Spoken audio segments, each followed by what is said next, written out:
सबको जय मसीह की। मैं जतिन बब्बर और आप देख रहे हैं मसीह परिवार चैनल। जैसे कि आप सब जानते हैं कि मैं इस चैनल पे प्रभु के अलग अलग दासों की वीडियोस डालता हूं, तो अगर आपको हमारा चैनल अच्छा लगता है तो आप इस चैनल को ज़्यादा से ज़्यादा सब्सक्राइब जरूर करें, ताकि आप प्रभु के वचन को सुन सके। वीडियोस को ज़्यादा से ज़्यादा शेयर करें ताकि जिन लोगों तक वचन नहीं पहुंचा उन तक भी वचन पहुंच सके। सबको जय मसीह की। एक बार मैं आपसे दोबारा कहूँगा कि इस चैनल को सब्सक्राइब जरूर करें और वीडियोस को ज़्यादा से ज़्यादा शेयर करें। जय मसीह की। तो अब मुझे यह समझ होनी चाहिए, dry fasting, prayer, Bible reading, ये मेरी लाइफ का एक अटूट हिस्सा होना चाहिए। जो परमेश्वर ने ऑर्डर बनाया है, जो सिस्टम बाइबल का बनाया है, मुझे उस ऑर्डर को ब्रेक नहीं करना, ताकि शैतान मेरी जिंदगी में एंटर ना करे, वो मेरी लाइफ में एंट्री ना मारे और ऐसा कोई काम ना करे जो मुझे पसंद नहीं। ऊंची आवाज में हालेलुया बोलो। अब मैंने आपको बताया था कि शैतान जो खुद एक वर्शिपर था, जब एक विश्वासी प्रेज करना, इसलिए मैं कहता हूं जब आप डिलीवरेंस वीक्स में आए तो मैं बड़ा हैरान हो रहा था। जब मैं चर्च में आ रहा था तो 3-3 किलोमीटर लोग अभी भी आ रहे थे और वर्शिप निकल चुकी थी। तो मैं ये सोच रहा था कि इनको अगर वचन का मालूम हो कि वचन में क्या लिखा है तो ये हमेशा वर्शिप शुरू होने से पहले आए। क्यों मालूम? पौलुस और सिलास बंधनों में थे। आधी रात को पौलुस और सिलास भजन गाने लगे थे। शैतान के जकड़े हुए कि बॉन्डेज है, सांगलों में बांधा हुआ है, शैतान ने रुकावट डाली है और लिखा आधी रात को परमेश्वर की आराधना करने लगे। मैंने अपनी लाइफ में नोटिस किया है, जो लोग आराधना करना जानते हैं, आपके घर में एक सिस्टम होना चाहिए। मैंने लोगों में कमी देखी है। वो कमी क्या है?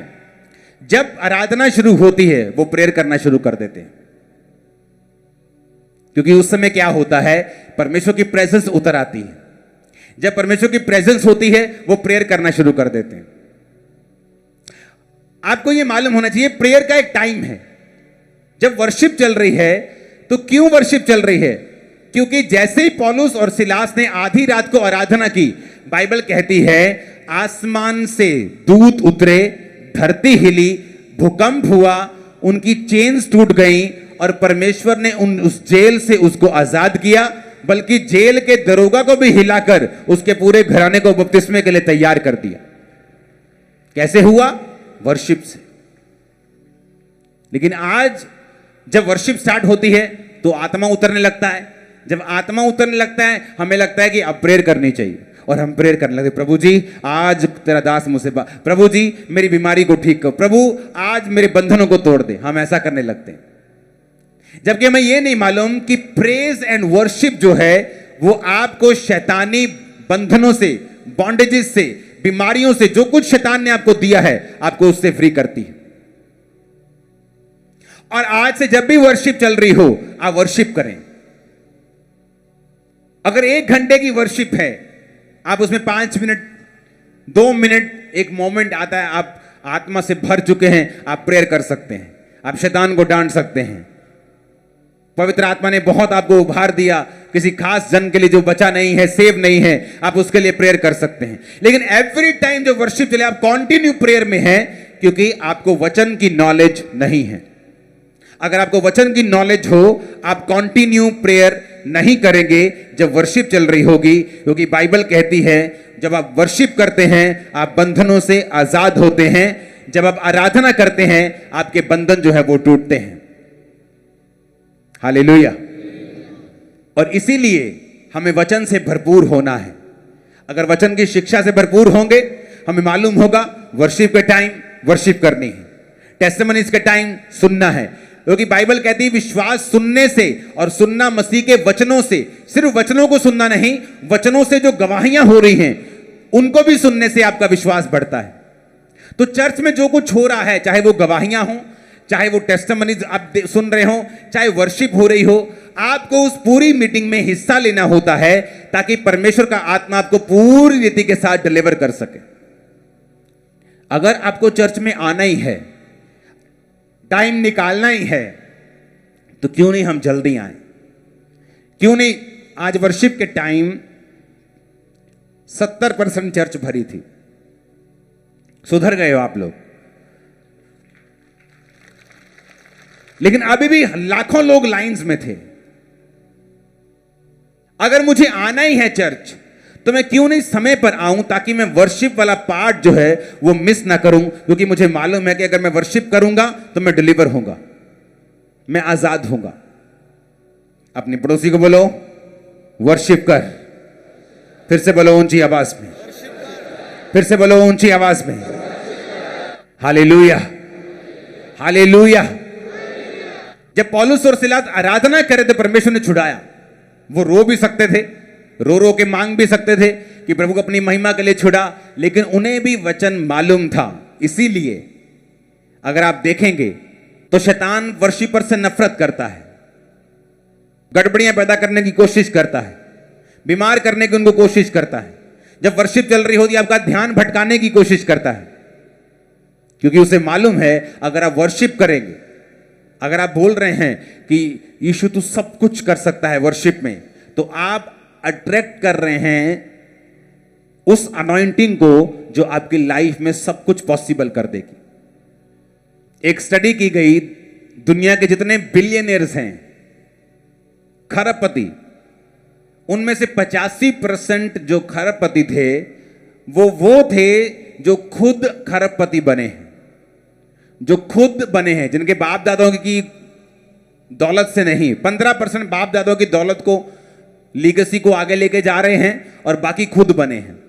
और जब उन 85% लोगों को पूछा गया कि कारण क्या है, तो कहता कि ऑलमोस्ट 100% लोगों की लाइफ में एक रीजन निकला कि वो एक साल की कम से कम 50 बुक्स पढ़ते हैं। सब लोग नॉवेल्स नहीं पढ़ते, गंदे मंदे सेक्सी बुक्स नहीं पढ़ते, जो उनको हेल्प करती हैं वो बुक्स पढ़ते हैं। एक शारीरिक आदमी शारीरिक सफलता के लिए यह बात जानता है कि अगर वो इंफॉर्मेशन उसकी लाइफ में नहीं होगी, नॉलेज नहीं होगी, अगर वो अपनी हेल्प खुद नहीं करेगा, एडवांस नहीं होगा अपने माइंड में, तो वो उस दुनिया से कंपीट नहीं कर सकता। मैं उन बिजनेसेस को डफर बिजनेस मानता हूं जो बहुत पैसा डिमांड करते हैं बढ़ने के लिए। फेसबुक आइडिया है, व्हाट्सएप जो आप फोन पे चलाते हो, खरबों डॉलर्स का है, खरबों रुपए का। ट्विटर खरबों डॉलर्स का है। एक गेम खरबों डॉलर की हो चुकी है। बनी कितने की थी? 70-80 लाख। एक लाख से 1.5 लाख खर्चा आता है एक गेम ऐप को बनाने का। 1 लाख से 1.5 लाख डॉलर, 1 करोड़ रुपया लगा लो। लेकिन कुछ गेम्स की वैल्यू आज 10,000 करोड़ है। क्या है? एक आइडिया। फेसबुक एक आइडिया है, जीमेल, ईमेल एक आइडिया है, सोशल मीडिया एक आइडिया, इंस्टाग्राम एक आइडिया है, अमेज़न जो दुनिया का सबसे कभी अमीर बन जाता है एक आइडिया है। एक संसारिक व्यक्ति को मालूम है मुझे पढ़ना है, लेकिन एक क्रिश्चियन को पूछ लो बाइबल पढ़ी? नहीं जी, मेरी वाइफ पढ़ती है, मेरी मां पढ़ती, मेरा बाप पढ़ता है, मेरे बच्चे पढ़ लेते हैं। एक संसारिक व्यक्ति बुक्स पढ़ के अपने संसारिक कामों में कामयाब हो रहा है, लेकिन एक क्रिश्चियन व्यक्ति बाइबल नहीं पढ़ रहा। पास्टर भी तब बाइबल पढ़ के आते जब उनको प्रीच करना होता है। मेरी लाइफ का ये रूल है, मैं प्रीचिंग के लिए बाइबल नहीं पढ़ता हूं। मैं जब अपने रूम में जाता हूं अपनी पर्सनल स्टडी के लिए, अपनी पर्सनल ग्रोथ के लिए मैं बाइबल पढ़ता हूं। और जब जब पर्सनल ग्रोथ के लिए आप बाइबल पढ़ेंगे, खुदा से बात करने के लिए, खुदा को जानने के लिए, उसमें बढ़ने के लिए, आप ऐसी रेवलेशंस को पाएंगे जो आपने सोची भी नहीं होंगी। और जिस तरह से शारीरिक आइडिया उनके पूरे सिस्टम को बदल रहा है, एक स्पिरिचुअल आइडिया भी आपकी पूरी लाइफ को चेंज कर सकता है। आपकी फैमिली सेफ क्यों नहीं होती? क्योंकि आपको मालूम नहीं हैंडल किस तरह से करना है। मालूम क्यों नहीं? क्योंकि हमने कभी बाइबल नहीं पढ़ी। क्योंकि जब आप बाइबल पढ़ते हैं, परमेश्वर आपकी जिंदगी के केस के हिसाब से आपको गाइड करना शुरू करता है। जब आप बाइबल के साथ जुड़े हुए होते हैं, वो आपके वचन को, जो लोगोस है, जो सबके लिए है, रेमा बनाता है, यानी आपको पर्सनल वचन आपके लिए पर्सनलाइज कर देता है कि वो वचन ऐसा लगता है कि आपके लिए लिखा गया है, वो आपके लिए जागृत हो जाता है, आपके लिए जीवित हो जाता है, तब लाइफ जो है वो बदलनी शुरू हो जाती है। कितने मेरी बात को समझ रहे हैं? जो लोग खुदा के साथ समय नहीं व्यतीत करते, बाइबल में, प्रार्थना में, उपवास में, उनका डिलीवरेंस में जाना बहुत ही मुश्किल होता है। क्योंकि जो लोग ये काम करते हैं उनको ये मालूम है कि वो डिलीवर होते जाएंगे, वो आराम से निकलते जाएंगे और शैतान का उनकी जिंदगी के ऊपर कोई भी अधिकार नहीं होगा। जब चर्च में आए, टाइम पर आए, वर्शिप अटेंड करें, कंप्लीट वर्शिप करें, क्योंकि जैसे ही आप वर्शिप करेंगे आप छुटकारे के नीचे होंगे। घर में जाएं, बाइबल रोज पढ़ें। अगर आप नहीं पढ़ेंगे आप विश्वास में भरेंगे नहीं। अगर आप नहीं पढ़ेंगे, परमेश्वर आपके केस के बारे में, आपके बेटे के बारे में वो आइडियाज आपके दिल में, आपके दिमाग में जागृत नहीं करेगा जो आपके छुटकारे का कारण होंगे। प्रकाशित वाक्य 12 उसकी 11 में लिखा है, वे मेमने के लहू के कारण और अपनी गवाही के वचन के कारण उस पर जयवंत हुए।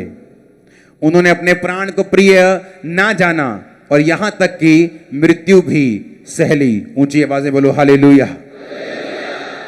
कहता मेमने के लहू के कारण, जिन लोगों को यह मालूम है कि शैतान के ऊपर परमेश्वर के ब्लड की जो ताकत है वो शैतान के चिथड़े उड़ा देती है।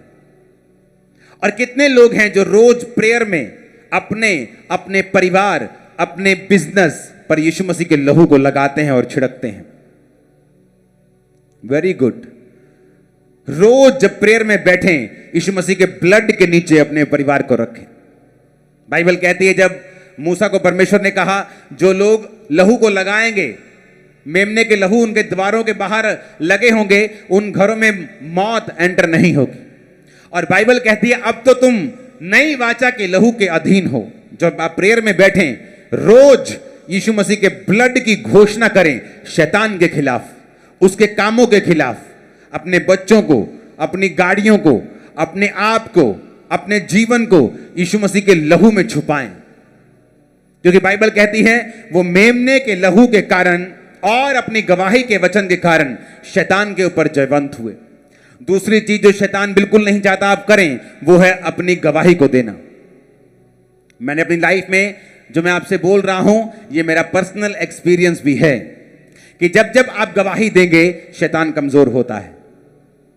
जब जब आप गवाही देंगे शैतान की पकड़ आपकी लाइफ से ढीली होती है। जब जब आप गवाही देंगे, इसीलिए मैं कहता हूं आपकी लाइफ में 3 काम आपको चाहिए। 2 बड़े काम परमेश्वर ने अभी रोके हुए, एक कर दिया है बड़ा, आप उसकी गवाही नहीं दे रहे।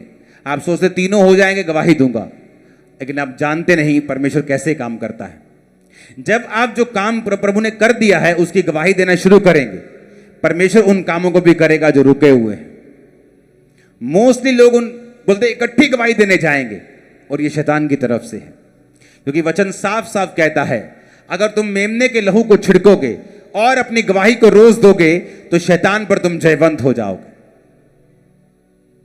सबसे कम लोग जो गवाही देते हैं वो हैं जो मसीह में बहुत लंबे समय से, सबसे कम वो गवाही देते हैं, सबसे कम वो जीसस क्राइस्ट के बारे में बात करते हैं। शमौन कोढ़ी के घर में यीशु मसीह गए, औरत आके अपने बालों से यीशु को, उसके पैरों को पोंछ के वो ठीक होके चली गई, पापों से फ्री हो गई। शमौन कोढ़ी भाई साहब कोढ़ी के कोढ़ी रहे, बाइबल अब तक उनको शमौन कोढ़ी बोलती है। शक कर रहा था अगर ये भविष्यद्वक्ता है, इसे मालूम क्यों नहीं हुआ, ये औरत तो पापी है, ये तो वैश्या है। लेकिन यीशु मसीह बाइबल कहती पापियों का उद्धार करने के लिए आए, पापियों को मारने के लिए नहीं आए। फेमिलियर होना, यीशु तो अपना ही है, और मेरे दादाजी बिशप हैं, और मेरे पापा पास्टर हैं, हम तो 4 पीढ़ियों से क्रिश्चियन हैं। लेकिन इसी वजह से तुम फेमिलियर हो गए, तुम्हें आम लगने लगा। जब एक व्यक्ति जीसस क्राइस्ट को आम समझने लगता है, वो उसकी गवाही नहीं देता, उसके बारे में बात नहीं करता, ना तो उनकी जिंदगी ऐसी होती है कि वो परमेश्वर के बारे में बात कर सके। शैतान ने उनकी जिंदगी में इतने अटैक किए होते हैं, वो टाइथ नहीं देते। कैसे काम करता डेविल? आपने एक रूल को तोड़ा, परमेश्वर के बनाए ऑर्डर को तोड़ा, टाइथ को तोड़ा, अब घर में बीमारियां हैं, फिजूल खर्ची है। जब सारी चीजें होती हैं, इंसान दूसरी तरफ से पैसा कमाने की कोशिश करता है, सारा कुछ गड़बड़ हो गया घर में। अब जब सब कुछ गड़बड़ है, लोग जानते हो तुम नशा बेचते हो, तुम गंदे काम करते हो, गलत काम करते हो, तो गवाही तो देने योग्य तुम रहे नहीं। गवाही कैसे देंगे? जब गवाही देंगे नहीं तो शैतान आउट नहीं होगा, वो घरों में नाचेगा, बीमारियां नाचेंगी, दुष्ट आत्माएं नाचेंगी, सब तरह के बंधन नाचेंगे। इस तरह से शैतान पहले ऑर्डर ब्रेक करवाकर किस तरह से आपकी लाइफ में एंट्री करता है और आपके मुंह को वो बांध के रखता है। इसलिए दाऊद ने क्या कहा? दाऊद ने कहा, हे परमेश्वर, जूफा से मुझे शुद्ध कर तो मैं पवित्र हो जाऊंगा, मुझे धो तो मैं हिम से भी अधिक श्वेत बनूंगा। उसने कहा, अपने उदार का आत्मा मुझे फिर से दे, उदार आत्मा देकर मुझे संभाल, अपने उद्धार का हर्ष मुझे फिर से दे, ताकि जो मैंने गुनाह किए हैं मैं उनकी तौबा करता हूं, मैं फिर से साल्वेशन में आता हूं, तब मैं अपराधियों को तेरा मार्ग सिखाऊंगा, तब पापी तेरी ओर फिरेंगे, तब मैं अपने मुंह को खोलूंगा और गवाही दूंगा। अगर मैंने उद्धार ग्रहण ही नहीं किया, अगर मैं खुद साल्वेशन में नहीं हूं, तो मैं गवाही किस चीज की दूंगा? और जब गवाही नहीं दूंगा तो शैतान पर बाइबल कहती है फतेह कैसे पाऊंगा? जब शैतान पर फतेह नहीं है, या तो आपकी फतेह तो या शैतान की फतेह, या तो वो मुक्के मारेगा और तुम्हें लिटा लेगा, या तुम उसको मुक्के मार के लिटा लोगे। न्यूट्रल कुछ नहीं होना, मैच ड्रॉ नहीं होना, या हार होनी है या जीत होनी। तो ये सारी चीजें एक दूसरे के साथ जुड़ी हुई हैं। अगर मैं सेव नहीं हूं, मैंने मुक्ति नहीं पाई, पापों से तौबा नहीं की, तो मुझे मालूम है कि मैं खुद अभी बंधनों में हूं, तो टेस्टिमनी कैसे दूंगा? तो मुझे पाप से दूर रहकर, शरीर के कामों से दूर रहकर, परमेश्वर के बनाए हुए सिस्टम के नीचे रहकर मुझे टेस्टिमनी देनी है, परमेश्वर के ब्लड की घोषणा शैतान के खिलाफ करनी है, ताकि मैं शैतान के पूरी तरह से जकड़ से आजाद हो सकूं। कितने इन बातों को समझ रहे हैं? हालेलुया! ऊंची आवाज में हालेलुया बोलो एक बार। तो मुझे यह बात समझ होनी चाहिए कि मुझे जो गवाही देनी है, मुझे यीशु मसीह के ब्लड को छिड़कना है, ये मुझे काम रोज करना है, रोज प्रेयर में जाना है, परमेश्वर की प्रेजेंस में रहना है, और वो सारे वर्ड जो परमेश्वर ने मुझे बोले हैं मुझे उनको कंप्लीट करना है। होता क्या है जब आप बाइबल नहीं पढ़ते?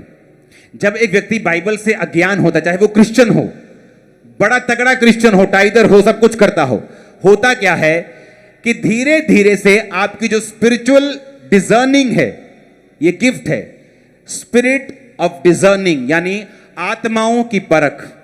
जब एक व्यक्ति को आत्माओं की परख नहीं होती, वो बड़ी डेंजरस पोजीशन में होता है। आत्माओं की परख कैसे? बाइबल कहती है, जब हम प्रेरितों के काम 16 उसकी 16 से 19 पढ़ते हैं, जब प्रार्थना करने की वो जगह जा रहे थे तो एक दासी मिली जिसमें फ्यूचर बताने वाली आत्मा थी।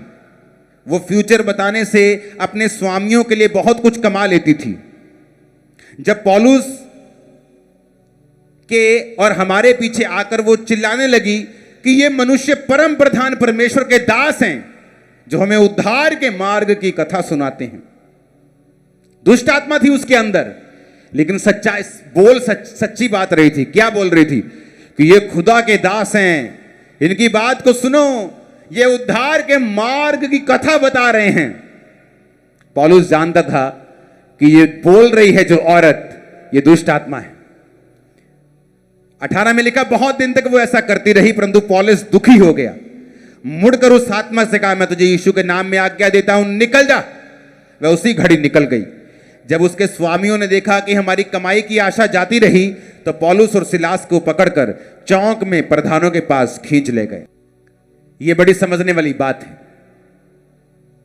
जब एक व्यक्ति बाइबल पढ़नी बंद कर देता है, धीरे धीरे उसकी डिजर्निंग जो स्पिरिट है, आत्माओं की परख है, वो मध्यम होनी शुरू हो जाती है और वो स्पिरिट डेड भी हो सकती है।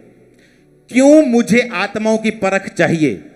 पौलुस जो पहला कुरिन्थियों में कहता है कि आत्माओं की परख ये एक वरदान है जो विश्वासियों के लिए जरूरी है। उसने क्यों कहा ऐसा कि तुम्हें आत्माओं की परख क्यों चाहिए? आत्माओं की परख तब होती है जब एक व्यक्ति खास तौर पे जीवित चर्च के साथ जुड़ा हुआ हो। यह भी दूसरा पॉइंट है, सबसे इससे भी ज्यादा जरूरी क्या है? वो बाइबल पढ़ने वाला होना चाहिए। बाइबल पढ़ने वाला होना चाहिए और दूसरा जीवित चर्च के साथ होना चाहिए, ताकि पढ़ी हुई बाइबल भी समझ आए और परमेश्वर और भी रेवलेशन और भेद और प्रकाश वचनों के जरिए उस पर इंपार्ट करता रहे और जाहिर करता रहे। जब एक व्यक्ति आत्माओं की परख में नहीं होता, पौलुस क्या कहता है उसको सुनना। पतरस आया परमेश्वर के पास। परमेश्वर ने पतरस को थोड़ी घंटे पहले बोला था, पतरस तुझ पे एक बड़ी कलीसिया बनाऊंगा, अधोलोक के फाटक तुझ पे प्रबल नहीं होंगे, शैतान तुझ पे उसकी मैं तुम्हें स्वर्ग राज्य की कुंजियां दूंगा। पतरस बहुत खुश था। जीसस ने बोला, पतरस ये लोग मुझे पकड़ लेंगे, मार देंगे, क्रूस पर चढ़ाएंगे। लेकिन पतरस यीशु को अलग लगाकर अलग ले जाकर झिड़कने लगा। खबरदार जो तुम्हारा ऐसी बात की तो, खबरदार अगर तूने बोला तो तू क्रूस पर चढ़ेगा, तू नहीं चढ़ेगा क्रूस के ऊपर। यीशु ने कहा, शैतान मुझसे दूर हो जा, तू मेरे लिए ठोकर का कारण है। क्यों? जीसस क्राइस्ट के अंदर परख का आत्मा था। वो जानते थे कि ये बात जो कर रही है ये शैतान का आत्मा कर रहा है, ये पतरस नहीं कर रहा। थोड़ी देर पहले जिस पतरस की परमेश्वर प्रेज कर रहे थे कि पतरस वाह, तुझे मालूम है कि मैं मसीह हूं, ये बात तुझ में खुदा की आत्मा ने प्रकट की है, मैं तुझ पर कलीसिया बनाऊंगा। वो पतरस हैरान हो रहा है कि अभी तो कुछ और यीशु मसीह कह रहे थे, अभी तो मेरी बल्ले बल्ले हो रही थी, अभी झिड़के लग रही हैं, ये क्या हो रहा है? अभी तो बोल रहे थे तू काम बड़ा अच्छा करता है, अभी ये मेरी क्लास लेने लगे, ये क्या हो रहा है? बहुत से विश्वासी गिर गए। क्यों? क्योंकि उनके अपनों के बीच से शैतान ने उनकी जिंदगियों में वो काम किया जो बड़ा भयंकर था।